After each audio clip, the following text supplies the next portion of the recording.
What you're about to watch is an absolute masterpiece. Mossab Hassan Youssef, also known as the son of Hamas, breaks down the entire history of Israel and Palestine and shows undeniable proof that the land belongs to the Jewish people.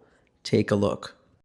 So basically what we are looking at is what was prior to the British Mandate of Palestine. This is the Ottoman Empire. They occupied our region for 400 years. This is the last Islamic empire. The Ottoman Empire was the final Islamic Khilafah, or maybe ISIS. They tried later on, but they did not succeed. So this is 1913, approximately 6 years before the collapse of the Ottoman Empire, which was the outcome of the World War I. And can we see, please, map number 2? There we go. So now this is the new color. What you see the British influence and control. Most of the land that I'm interested to discuss tonight is between France and Great Britain. This is when the British Mandate of Palestine was born. It started developing in 1919, but then it was manifested in 1922. This was the beginning of what we know today as Palestine. Of course, why the British choose the name of Palestine? Because there were some ancient group that actually we don't have any evidence of their existence except in the Jewish Bible, and could be some Roman text that called the Philistines. But they vanished. To connect them to the people today and say, they have the same DNA, they have the same Bible, they have the same currency, they have the same scripture, lineage, that's not true. They're totally disconnected. And so they call the region from the river, the Jordanian River, to the Mediterranean Sea, Palestine. In that region, we had Jews, Arabs, Druze, Christians, Muslims, invaders, all type of people. And all these people were given a Palestinian passport issued by the British. So the Jews who lived in that era, the colonial entity, from 1922 to 1948, the Jewish people were called Palestinians. Everybody was called Palestinian. But who invented the name Palestinian and who issued the passports and the currency? It was the colonial entity of Palestine. When they say it's the British Mandate of Palestine, so Palestine is called after the mandate, not vice versa. So basically, this is where it started. And as you see, prior to 1922, there was no country called Palestine. There was the Ottoman occupation, approximately 400 years, or actually exactly 400 years of occupation. These are the ones who kept us in the darkness because they put a siege on our region. They do not allow us to read. They did not allow us to print. Europe got out of the Dark Ages. They start printing. They rebelled against the absolute control of the church. But the Ottoman Empire, they kept us in the darkness. They did not allow any intellectual property coming from outside world. We were totally disconnected. And of course, our ancestors. And we did not have, of course, internet at that time to have access to the rest of the world. So this is why Actually, let's say one of the main reasons, as a person who studied history, why we are a few hundred years behind Europe and a few hundred years behind the rest of the world, because of the Turks who enslaved us. The Jewish people could not handle it. They could not handle slavery. This is why they migrated. It was an ethnic cleansing process by the Islamic Khilafah. And it was not coincidence why the Jewish people start returning to the land of Israel immediately after the collapse of the Ottoman Empire. Because we are talking about 400 years of ethnic cleansing. And people accuse the Jewish people, the indigenous people who have roots, who maintained presence, who were forced out of their land, spread throughout Europe. Then they had to face the Holocaust. And when they migrated back to their homeland, to where they belong, after many, many years of ethnic cleansing, they have been accused as colonizers. Does not make sense. Because people have the right, especially prior to Sykes-Picot. This is Sykes-Picot, by the way, when the land was divided, as you see, all the colors, the colonial entities of the Middle East. So there was no political borders. People were able to just ride the donkey from Mecca to Jerusalem. And nobody stopped them. So when people migrated from Europe because of war, when do people migrate throughout the centuries? People migrate when there is drought, when there is natural disaster, when there is flooding, when there is earthquake, when there is war. It's our right. Like, God forbids, if this world goes out of control, the political borders will not exist anymore. So in that situation, there was no political borders. This was just done in 1917, Sykes-Picot. So now to start believing that there is a border and there is a country with borders that existed before the existence of State of Israel in 1948, and it was called Palestine, and it has been occupied, is total insanity. It's against science, it's against facts, it's against the truth, it's against the Bible, it's against everything. I'm not saying that the Arabs did not exist. This is, again, my ethnicity, and I will never cancel their right to exist. In fact, Israel acknowledged the Arab presence. This is why there were just few 100,000 back in the day when Israel was established, and today we have more than 2 million Arabs who live in Israel. Some of them are actually judges in the Supreme Court. Find me one Jewish judge in Arab country. You know.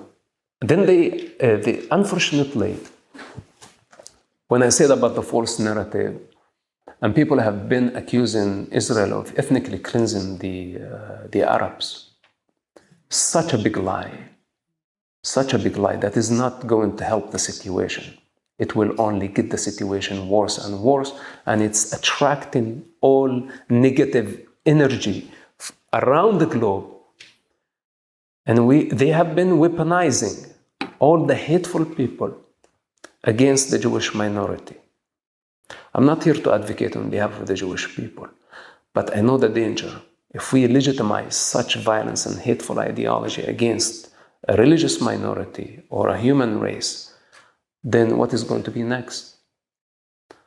So the false narrative, this is where we need to just provide the facts.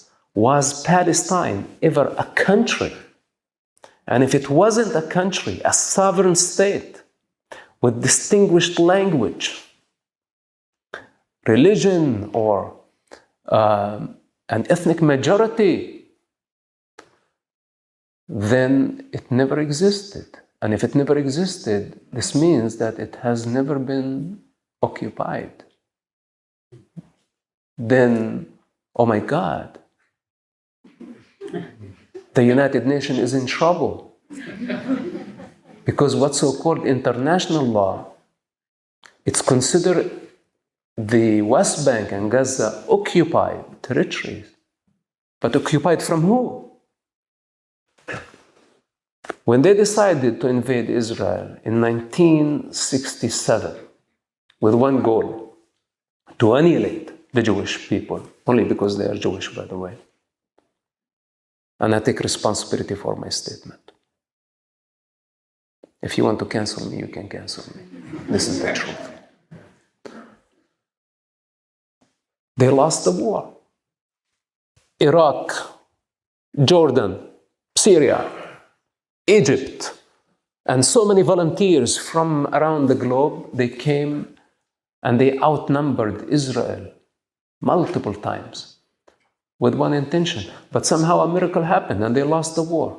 This is when Israel had to take the West Bank, this red spot. I think most of us right now know what the West Bank and the Golan Heights, the Sinai Peninsula, and the Gaza Strip, where all the chaos happening right now. That was the outcome of the Arab invasion of 1967. But why Israel stayed there?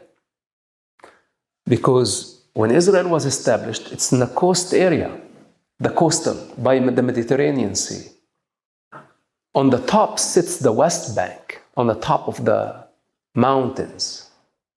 Then there is the Jordanian Valley. It's actually the lowest point on earth, which functions as a defense line. In order for any enemy to try to go into the valley and climb up the mountain, Israel had the possibility to stop them in the valley. If they had the opportunity to reach the top of the mountain, then they would invade the coast in no time, because the coastal belt, you can cross it on a motorbike in less than 15 minutes. So this is why for Israel, it's a matter of security, number one. It's not a matter of stealing land.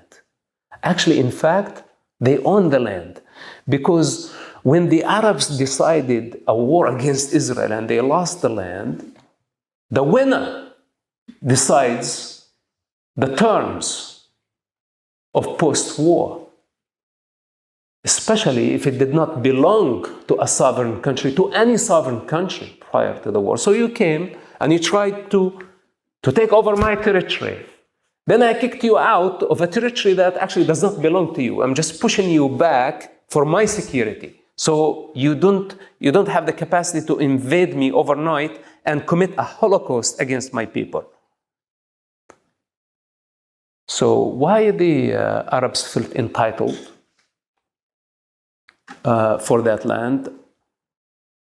There is a reason, but I don't want to discuss it tonight, because it might take us to a dangerous place. Then after that, I may be labeled Islamophobic. Then I would be cancelled again. Maybe I would be sentenced to death again and again and again. So anyway, the Arabs, we had our opportunity to establish an Arab state before even the Palestinian identity was fabricated. We had our opportunity in 1948. We had equal opportunity. But instead of declaring our independence, we declared war against the Jewish people who just declared their independence. And the Jewish people did not have a problem. So, okay, here is a separation. It's part the land. You take this part. It's a very, very small land. Again, if you look at the Israeli map from the river to the sea, you can cross it in less than 1 hour. This is how small it is. And everybody is trying to force two-state solution after 7 major wars in the region. And they are trying to reverse the wheel of time somehow and cancel all the events that happened in the past 70 years of conflict and hatred and bloodshed. Well, how can anybody reverse all that? There is a new reality on the ground. It was possible back in 1948. Why didn't you take it? but they were blinded with hatred. And again, it was a matter between the Jews and the Arabs. It was not a matter between the Jews and the Palestinians. The Palestinians were not born yet. And of course, the Jewish people refused to identify themselves with Palestine because Palestine to them was the colonial entity, and they fought against the Brits and they earned their independence. If you study the Jewish history and their struggle to earn their independence, it was not given to them as a gift, as many people actually say. So things change over time. But Yasser Arafat declared the Palestinian independence, I think it was in 1988. This was 40 years after he had his first opportunity, or after the Arabs had their first opportunity to declare their independence. In 40 years, many, many things changed. And Israel would never trust the Arab countries ever again after their campaign in 1967, especially their war in 1973, which they got very, very close actually to annihilate the Jewish state. And this is why the Jewish people did not want to identify with Palestine, even though the Israeli Prime Minister at that time, Golda Meir, held a Palestinian passport. She was a Palestinian.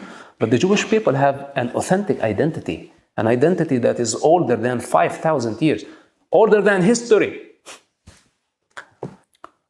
They choose to be their own true identity after the termination of the colonial entity in 1947, 1948.